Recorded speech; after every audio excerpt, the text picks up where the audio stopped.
दावत इस्लामी का एक काफिला 14, 15, 16 यही अक्टूबर के महीने राह खुदा के अंदर जो है वो सफर करेगा इंशाअल्लाह तबारक व तआला।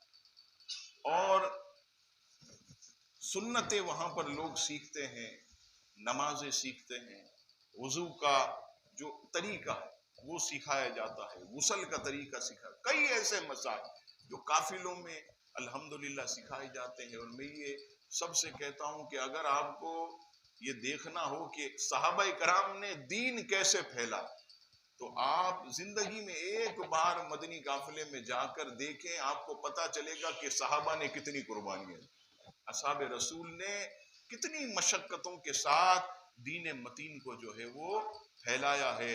और ये कितनी जो है सआदत की बात है। तो इंशाअल्लाह तबारक व तआला 14, 15, 16 अक्टूबर हमारी इसी मस्जिद से अल्हम्दुलिल्लाह मदनी काफिला 3 रोजा ये जाएगा। जो हजरात जाना चाहें, दानिश भाई हमारे, इनसे राब्ता करें, इनके पास नाम लिखवाएं ताकि ये दीगर जो है वो सेटिंग भी बनाएं।